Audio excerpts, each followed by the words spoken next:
तो आज से एक नई सीरीज स्टार्ट हो रही है आर के लिए जीएस पेपर फर्स्ट की एमसीक्यू की टेस्ट सीरीज, जिसमें हम देखेंगे सबसे पहले पॉलिटिक्स के सेक्शन को। और उन पॉलिटी के सेक्शन की बात करें, उन पॉलिटी के सेक्शन में यूपी पीसीएस यानी आयोग का जो फेवरेट सेक्शन है उनको हमने कंक्लूड किया है। ठीक है, उनको ऐसे क्वेश्चंस को देखेंगे और एमसीक्यू के रूप में देखेंगे। बात करें इसके अलावा, अगर आपने पीवाई क्यू सीरीज हमारी आर की नहीं देखी है तो आप प्लेलिस्ट में जाकर देख सकते हैं, जिसमें 2013 से लेकर 2021 तक के जितने आर का पीवाई क्यू सीरीज है, पेपर फर्स्ट पेपर सेकंड दोनों के सॉल्यूशन हमने आपको प्रोवाइड करवा दिए हैं। इसके अलावा हमने एमसीक्यू टेस्ट सीरीज में पेपर 2 की भी टेस्ट सीरीज जो है पहला टेस्ट अपलोड किया है। ठीक है, तो इससे आपका क्या होगा, पूरा रिवीजन भी हो जाएगा इंपॉर्टेंट टॉपिक का और सिलेबस भी कवर हो जाएगा अगर आपने अभी तक नहीं पढ़ा है। ठीक है, और आपके पास टाइम भी है क्योंकि अभी डेट तो अनाउंस हुआ नहीं है। बहरहाल चलिए क्लास की शुरुआत करते हैं। तो पहला एमसीक्यू देखते हैं। पहला एमसीक्यू देखिए, इसमें क्या पूछा है क्वेश्चन नंबर फर्स्ट में। इसने पूछा है भारतीय संविधान के किस भाग में मौलिक अधिकारों का उल्लेख किया गया है। भाग 2, भाग 3, भाग 4, भाग 4 का। तो आपको बताना है कि फंडामेंटल राइट्स का उल्लेख संविधान के किस भाग में किया गया है। तो आपको आंसर देना है। तो आप देखेंगे फंडामेंटल राइट का उल्लेख आप देखेंगे तो भाग तीन में देखेंगे आर्टिकल 12 से लेकर 35 तक जो है फंडामेंटल राइट का उल्लेख दिया गया है। इसके अलावा देखेंगे उसमें भाग 3 में 6 फंडामेंटल राइट का उल्लेख किया गया है। ठीक है, ये फैक्चुअल क्वेश्चन आपको उसके लिए ध्यान रखना है, जिसमें आप देखेंगे पहला फंडामेंटल राइट है समानता का। और समानता की बात करें तो समानता में आप देखेंगे आर्टिकल 14 से 18। सेकंड फंडामेंटल राइट की बात करेंगे तो स्वतंत्रता का फंडामेंटल राइट है जो आर्टिकल 19 से 22 तक है। थर्ड में बात करेंगे, थर्ड आपका शोषण के विरुद्ध अधिकार की बात की गई है जो आर्टिकल 23-24 की बात करता है। और इसके अलावा फोर्थ की बात करें तो फोर्थ में आप देखेंगे धार्मिक स्वतंत्रता का अधिकार की बात की गई है, आर्टिकल 25 से 28 के बीच में है। फिफ्थ की बात करें, फिफ्थ में आप देखेंगे सांस्कृतिक शिक्षा संबंधी अधिकार की बात की गई है, आर्टिकल 29 से 30 तक।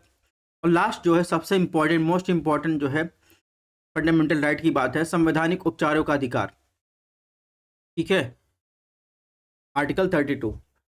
ये संविधान का मोस्ट इम्पॉर्टेंट जो है फंडामेंटल राइट है। इसे डॉक्टर बी आर अम्बेडकर ने संविधान की आत्मा भी कहा है। तो इसमें देखेंगे आपको कौन सा आंसर सही हो जाएगा, ऑप्शन बी। जहां तक बात करें भाग 2 की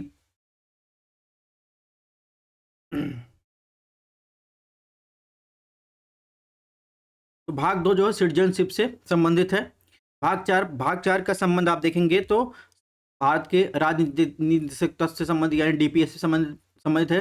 भाग 4 का की बात करें, भाग 4 का संबंध किससे है, फंडामेंटल ड्यूटी से है, जिसे 42वें संविधान संशोधन द्वारा अनुच्छेद 51 का में शामिल किया गया था। तो ये बातें हो गई हमारी फंडामेंटल राइट के संदर्भ में। ठीक है, नेक्स्ट क्वेश्चन की बात, क्वेश्चन नंबर 2 में क्या पूछा है। क्वेश्चन नंबर 2 में पूछा है भारतीय संविधान के अनुच्छेद 12 के भाग 3 के प्रयोजन के लिए राज्य की परिभाषा में क्या क्या सम्मिलित है। ठीक है, यानी आर्टिकल 12 जो है भाग 3 का संविधान का, इसमें राज्य की परिभाषा में बताया गया क्या क्या शामिल है। आपको बताना है केंद्र सरकार, राज्य विधानमंडल, गैर संवैधानिक प्राधिकार, इन तीनों में से आपको सही कोड का आंसर चूज करके A, B, C, D ऐसा ऑप्शन दिया जाएगा। आपको बताना है कि अनुच्छेद 12 के अंतर्गत राज्य की परिभाषा में क्या क्या शामिल है। चलिए इसका आंसर दीजिए, फटाफट आंसर दीजिए, कमेंट बॉक्स में कमेंट कीजिए।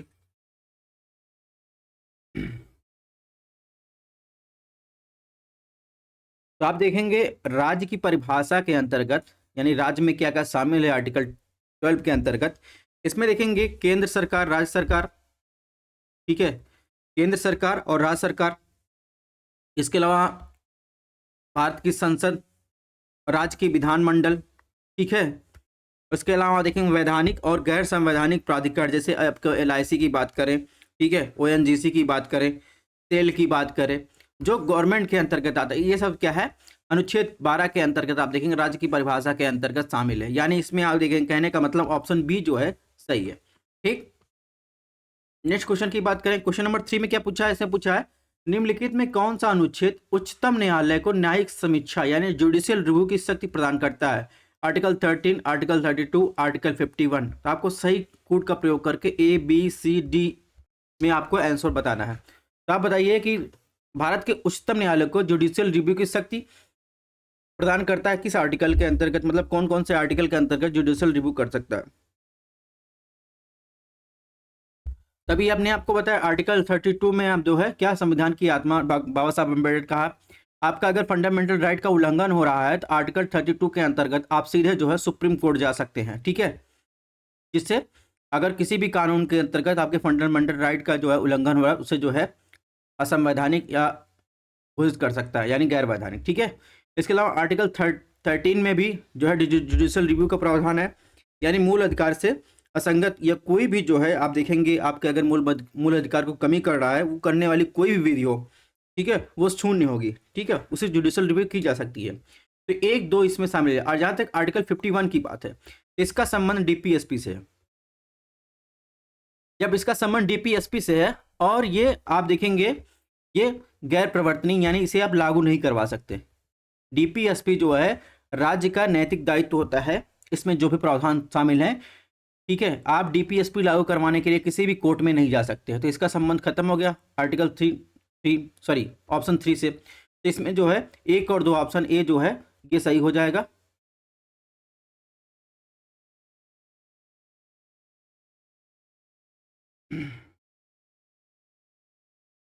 ठीक,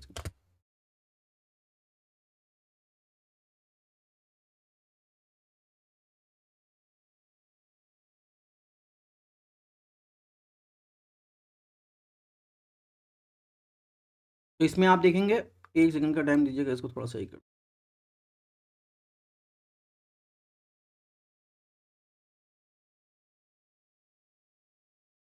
हाँ, तो हम लोग थे इसमें हम बात कर रहे थे कि आप एक ऑप्शन ए सही हो जाएगा, ठीक है।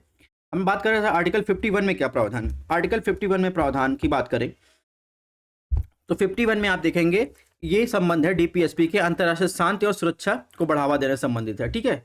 तो इस प्रकार केवल और केवल इसमें कौन सा ऑप्शन सही है, इसमें जो है ऑप्शन ए जो है सही है, ठीक है।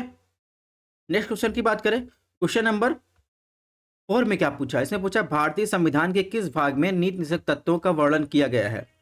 भाग 3, भाग 4, भाग 4A, भाग 5। तो आपको बताना है किस भाग में जो है डीपीएसपी यानी राज्य के नीति निषेध तत्वों का वर्णन किया गया है। तो आप देखेंगे जो डीपीएसपी का प्रावधान है वो भाग 4 में है। भाग 3 की बात करें, भाग 3 में देखिए अभी हमने बताया कि फंडामेंटल राइट का प्रावधान है, ठीक है। और भाग 4A की बात करें इसमें फंडामेंटल ड्यूटी का प्रावधान है, ठीक है। भाग 5 की बात करें तो भाग 5 में आप संघ से संबंधित जो भी कानून है उनका प्रावधान है, ठीक है, आर्टिकल 52 से 151 तक। तो कुल मिलाकर इसमें ऑप्शन बी जो हो जाएगा सही हो जाएगा। समझ में आ गया।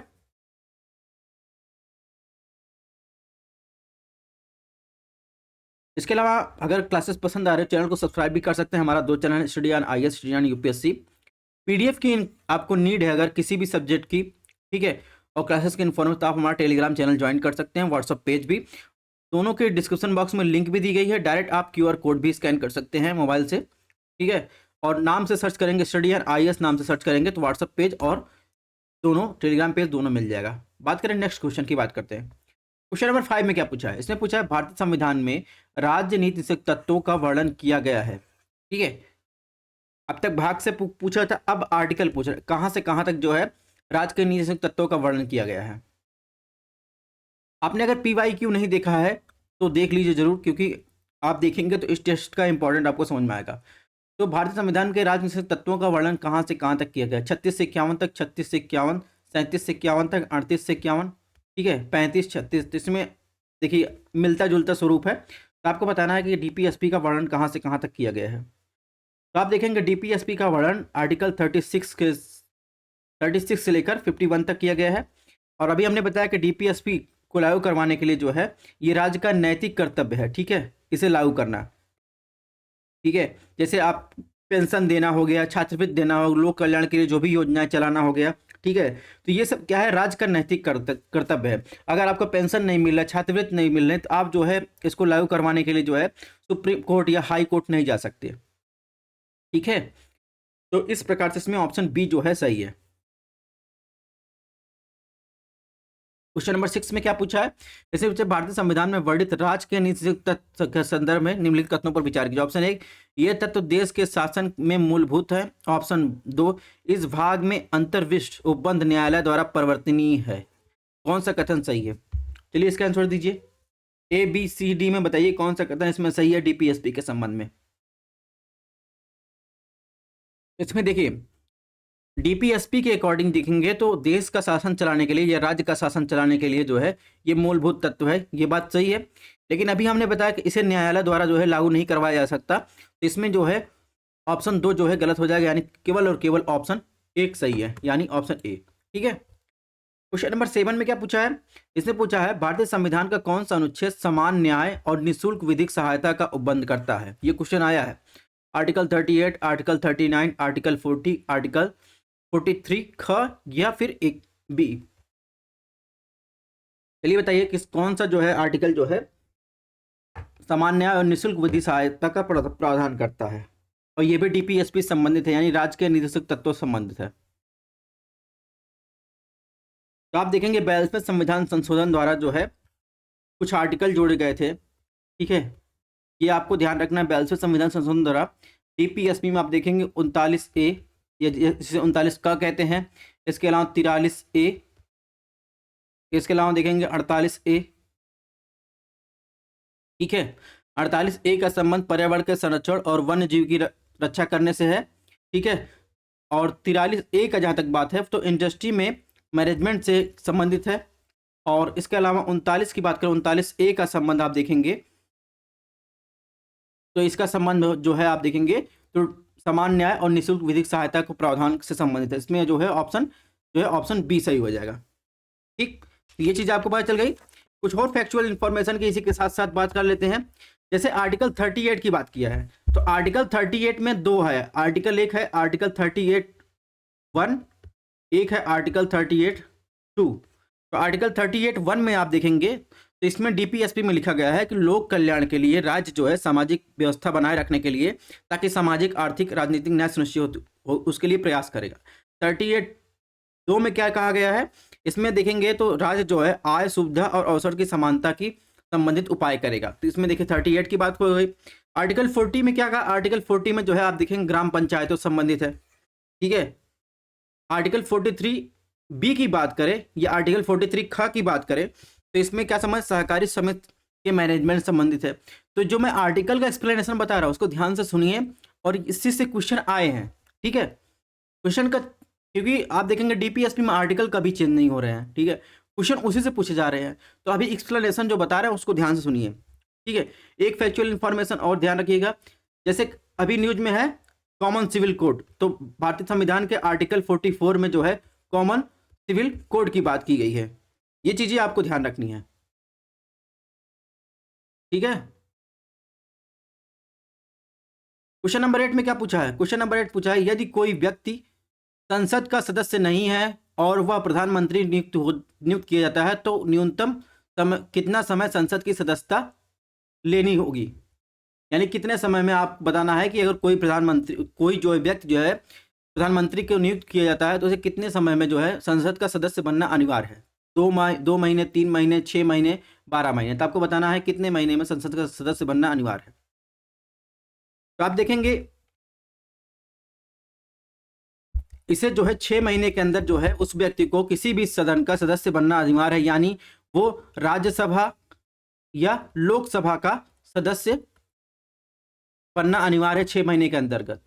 ठीक है, कुछ और इंफॉर्मेशन दे देंगे, क्योंकि आप देखेंगे कि जो मंत्रिपरिषद होती है वो लोकसभा के प्रति उत्तरदायी होती है, लेकिन ऐसा जो है कहीं संविधान में उल्लेखित नहीं किया गया है कि जो प्रधानमंत्री होगा वो किसी विशेष मतलब या तो लोकसभा का या तो राज्यसभा का जो है सदस्य होगा। ऐसा कहीं लिखा नहीं गया है कि मतलब कि लोकसभा का ही सदस्य होना चाहिए, और ऐसी परंपरा चली आई है। आप देखेंगे कि ऐसे भी पीएम रह चुके हैं जो राज्यसभा के सदस्य थे और उन्हें प्रधानमंत्री बनाया गया है।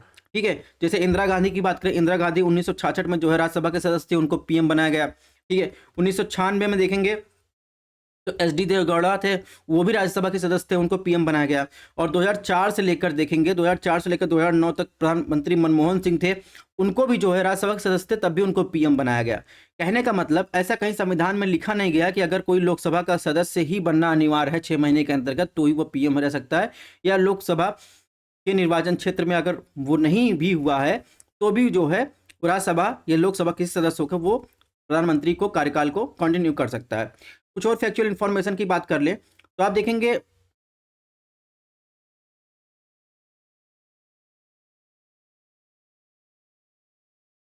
जैसे आर्टिकल 75 है। आर्टिकल 75 में देखेंगे राष्ट्रपति क्या करता है, राष्ट्रपति जो है आप देखेंगे प्रधानमंत्री की यानी पीएम की क्या करता है, नियुक्ति करता है।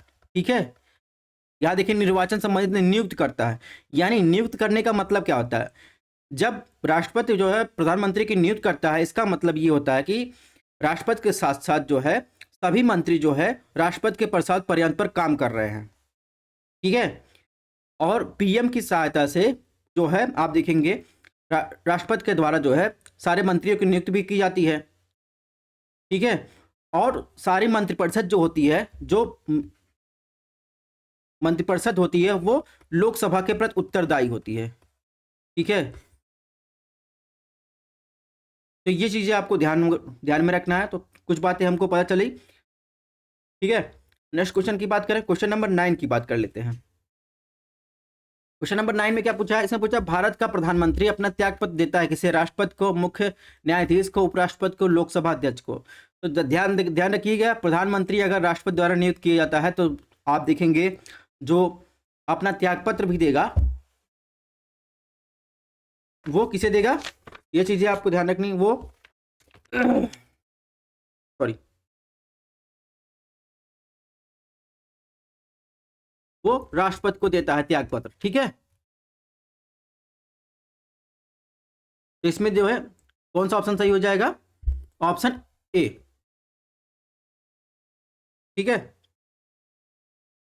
इसमें ऑप्शन ए सही है, भारत का प्रधानमंत्री अपना त्यागपत्र किसे देता है, राष्ट्रपति देता है। क्वेश्चन नंबर 10 की बात करें, भारत का प्रधानमंत्री निम्नलिखित में से किसका जो है पदेन अध्यक्ष होता है। तो आपको बताना है कि प्रधानमंत्री किसका पदेन अध्यक्ष होता है, राष्ट्रीय विकास परिषद, राष्ट्रीय एकता परिषद, राष्ट्रीय जल संसाधन परिषद। ठीक है, राष्ट्रीय विकास परिषद से कई बार क्वेश्चन आया है इसीलिए हमने इसको डाला है। ठीक है, इसमें ऐसा कोई भी क्वेश्चन नहीं है जो एग्जाम में आया ना हो।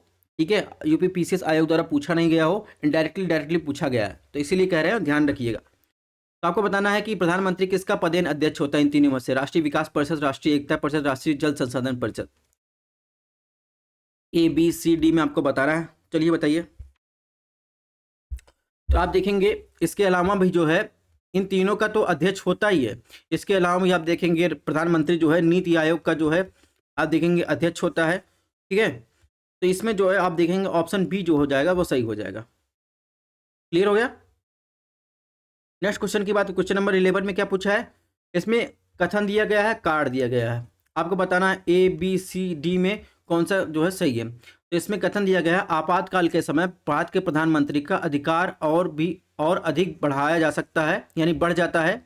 कार्ड बताया प्रधानमंत्री के परामर्श से भारत का राष्ट्रपति अपने संकटकालीन अधिकारों का प्रयोग करता है। तो इसमें बताना ए बी सी डी में कौन सा ऑप्शन सही है, चलिए इसका आंसर दीजिए।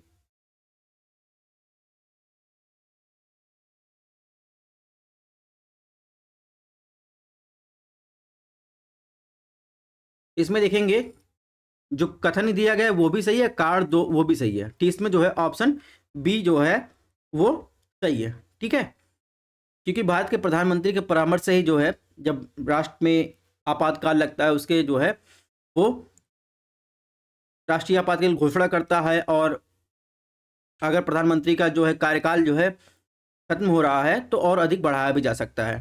ठीक है, क्वेश्चन नंबर 12 की बात करें, इसमें क्या है, निम्नलिखित में कौन भारत के उप प्रधानमंत्री रहे हैं, चौधरी चरण सिंह, जगजीवन राम, लाल कृष्ण आडवाणी। तो आपको बताना है कि भारत के उप प्रधानमंत्री इन तीनों में से कौन रहे हैं। तो आप देखेंगे भारत के उप प्रधानमंत्री में जो है ये तीनों शामिल हैं। इसके अलावा बात करें तो भारत के पहले उप प्रधानमंत्री कौन थे, सरदार पटेल।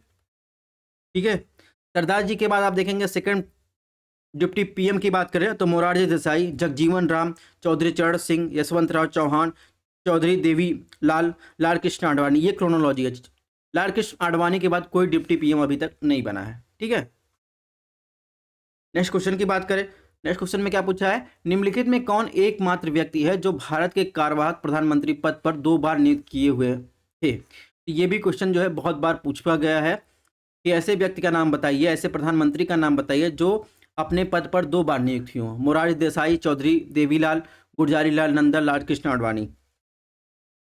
ऐसे व्यक्ति का नाम बताइए जो कार्यवाहक प्रधानमंत्री के पद पर 2 बार नियुक्त हुए हों।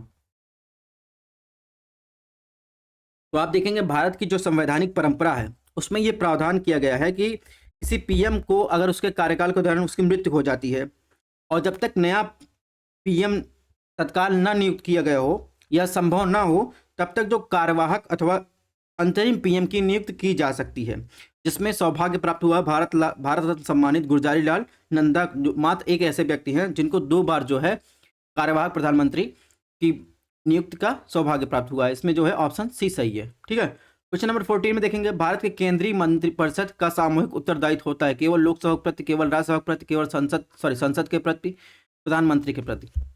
तो आप देखेंगे मंत्रिपरिषद की उत्तरदायित्व किसके प्रति होती है, लोकसभा की। ठीक है, लोकसभा के जितने सांसद होते हैं वो जनता द्वारा जो है डायरेक्ट चुन कर आते हैं लोकसभा में, इसीलिए जो है मंत्रिपरिषद की उत्तरदायित्व जो है लोकसभा के प्रति होती है। राज्यसभा में देखिए अप्रत्यक्ष चुनाव होता है। ठीक है, वो वरिष्ठों का सदन कहा जाता है, वो देश के जो है राज्य के विधानमंडल से जो है इनडायरेक्टली चुनकर जो है राज्यसभा में आते हैं। ठीक है, तो जनता के प्रति जवाबदेही जो होती है लोकसभा के सांसदों की होती है, इसीलिए जो मिनिस्ट्री ऑफ काउंसिल होती है उसकी जवाबदेही जो है लोकसभा के प्रति होती है। ठीक है, केवल लोकसभा के प्रति। इसमें ऑप्शन ए जो है सही है। ठीक है, क्वेश्चन नंबर 15 में क्या पूछा है, इसने पूछा वर्तमान में भारत की केंद्रीय मंत्रिपरिषद में प्रधानमंत्री सहित मंत्रियों की कुल संख्या लोकसभा के सदस्यों की कुल संख्या के अधिकतम कितने प्रतिशत निर्धारित है। यह भी क्वेश्चन कई बार पूछा गया है कि प्रधानमंत्री सहित मंत्रियों की कुल संख्या लोकसभा के सदस्यों की कुल संख्या की अधिकतम कितने प्रतिशत निर्धारित की गई। यही राज्य विधानमंडल के संदर्भ में पूछ लिया जाता है। 10%, 15%, 20%, 25%। ठीक है, जो इसमें आंसर सही होगा वही राज्य के विधानमंडल के संबंध में सही होगा। तो आप देखेंगे प्रधानमंत्री सहित मंत्रियों की कुल संख्या जो है लोकसभा में देखेंगे वो कितना होगी, 15% होनी चाहिए। ठीक है, अगर यहीं मुख्यमंत्री सहित जो है आप देखेंगे राज्य विधानमंडल के सदस्यों की कुल संख्या कितना, 15%। ठीक है, तो इसमें ऑप्शन बी जो है सही हो जाएगा, चाहे वो राज्य विधानमंडल के लिए हो, यानी प्रधानमंत्री मुख्यमंत्री सहित मंत्रियों की कुल संख्या की बात करें तो 15% आपको लगा के आना है। क्वेश्चन नंबर 16 की बात करें, पूछा भारत के प्रधानमंत्री के अधिकारों के संबंध में कौन सा कथन सही नहीं है। ऑप्शन ए, वह किसी मंत्री को त्यागपत्र देने या उसे बर्खास्त करने की सलाह राष्ट्रपति को दे सकता है। ऑप्शन बी, वह अपने पद से त्यागपत्र देकर पूरे मंत्रिमंडल को बर्खास्त कर सकता है। ऑप्शन सी, वह राष्ट्रपति को लोकसभा भंग करने के लिए नए सिरे से चुनाव कराने की सलाह भी दे सकता है। ऑप्शन डी, उसकी सलाह पर राष्ट्रपति उच्चतम न्यायालय के न्यायाधीशों को नियुक्त करता है। तो इसमें देखिए सीधे सीधे आपको लग रहा होगा कि इसमें ऑप्शन डी सही नहीं है। ठीक है, आप देखेंगे इसमें लिखा है, ध्यान से पढ़िएगा, राष्ट्रपति उच्चतम न्यायालय के न्यायाधीशों को नियुक्त करता है, तो वो प्रधानमंत्री की सलाह पर नहीं करता है।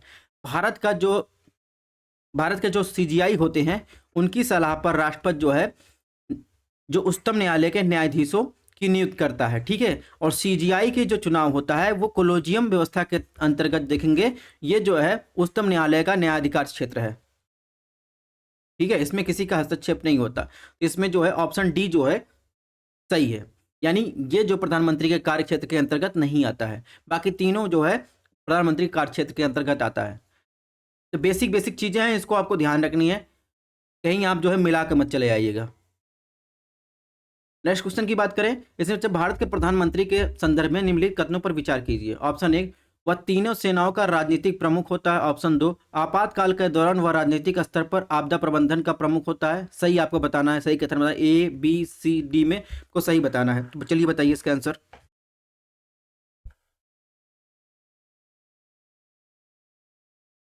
तो आपने जब पॉलिटी पढ़ा होगा या भारतीय राज्य व्यवस्था पढ़ा होगा तो उसमें 2 प्रकार के प्रमुख होते हैं भारतीय संविधान में। ठीक है, एक तो होता है भारत का संवैधानिक प्रमुख। ठीक है, संवैधानिक प्रमुख। एक होता है कार्यकारी प्रमुख। कार्यकारी प्रमुख को क्या कहते हैं, इसको और में कह अथवा कह सकते हैं राजनीतिक प्रमुख। ठीक है, संवैधानिक प्रमुख कार्यकारी प्रमुख की नियुक्त करता है। संवैधानिक प्रमुख के नाम से सारा कार्य होता है। ठीक है, राजपत्र पे आप देखेंगे किसकी मोहर साइन होती है, एक्ट पर जो है किसकी मोहर साइन होती है, यानी कहने का मतलब संवैधानिक प्रमुख होता है राष्ट्रपति। ठीक है, वो जो है आप देखेंगे किसकी नियुक्त करता है, वो पीएम की नियुक्त करता है। ठीक है, उसके पूरे मंत्रियों की नियुक्त करता है। ये सब क्या हो गए, राजनीतिक प्रमुख, कार्यकारी प्रमुख। तो संवैधानिक प्रमुख के अंतर्गत ही आप देखेंगे तीनों सेनाओं का प्रमुख क्या होता है। अगर संवैधानिक प्रमुख पूछा जाए तो आपको राष्ट्रपति बताना है। तीनों सेनाओं का राजनीतिक प्रमुख जो कौन होता है, पीएम होता है, प्रधानमंत्री होता है। ठीक है, तो इसमें इसमें ऑप्शन एक सही हो जाएगा। ऑप्शन दो की बात करें तो आपातकाल के दौरान राजनीतिक स्तर पर आपदा प्रबंधन का प्रमुख भी जो है प्रधानमंत्री होता है। तो इसमें देखेंगे, इसमें ऑप्शन सी जो हो जाएगा वो सही हो जाएगा। क्लियर हो गया। दो प्रकार के प्रमुख होते हैं, संवैधानिक प्रमुख और कार्यकारी प्रमुख, या जिसे राजनीतिक प्रमुख भी कहते हैं। नेक्स्ट क्वेश्चन की बात करें। नेक्स्ट क्वेश्चन पूछा है, कथन दिया गया, ध्यान से पढ़िएगा। इसमें 15 से 20 अति महत्वपूर्ण मंत्री शामिल होते हैं, जिसमें प्रधानमंत्री प्रमुख होता है। यह सर्वोच्च स्तर पर निर्णय लेने का कार्य करती है।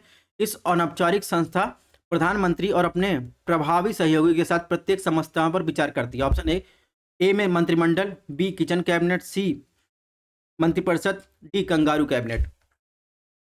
तो आप कथन को ध्यान से पढ़ेंगे तो आपको पता चल जाएगा। देखिए, सबसे पहले इसमें क्या गया है, 15 से 20 अति महत्वपूर्ण मंत्री होते हैं, जिसका प्रमुख प्रधानमंत्री होता है।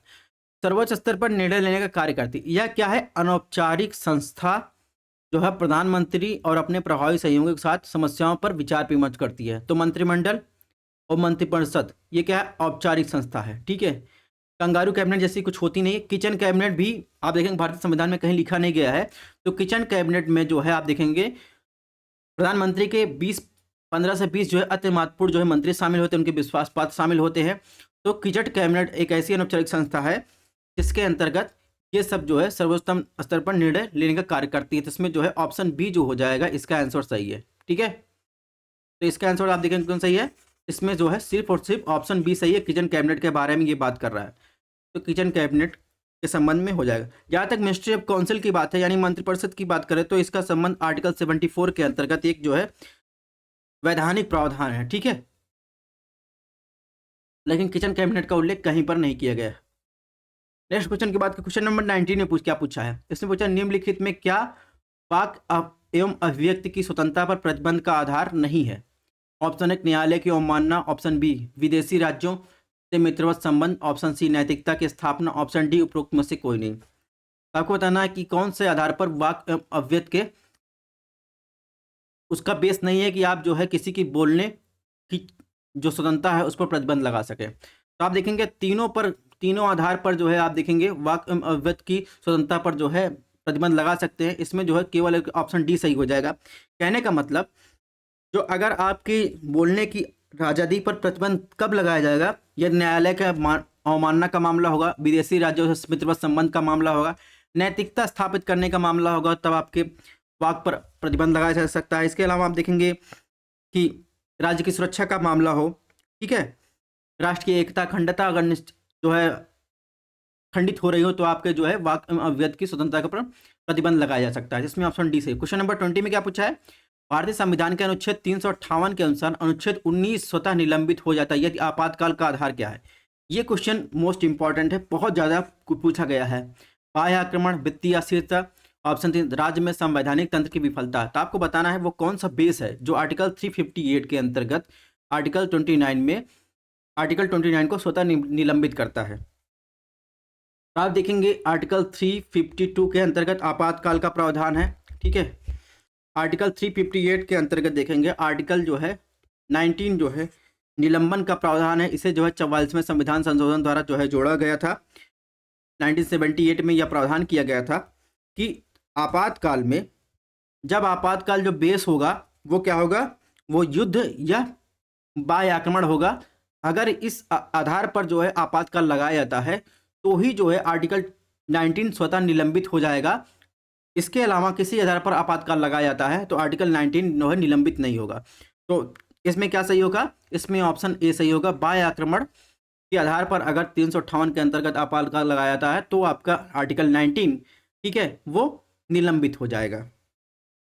ठीक है, तो इसमें ऑप्शन ए सही। वित्तीय अस्थिरता का कोई मामला संवैधानिक विफलता के आधार पर राष्ट्रपति शासन जब का प्रावधान जब होता है तो इसमें जो है आपके कोई भी मौलिक अधिकार का रोका नहीं जाता है। कुल मिलाकर इसमें ऑप्शन ए सही है। ठीक है, आई होप आपको क्लासेस पसंद आई हों। ऐसे ही हम आपके लिए इंटरेस्टिंग जो है क्लासेस लेके आएंगे ताकि आपका रिवीजन हो जाए। तो चैनल पर बने रहिए। ठीक है, मिलते हैं नेक्स्ट टेस्ट में।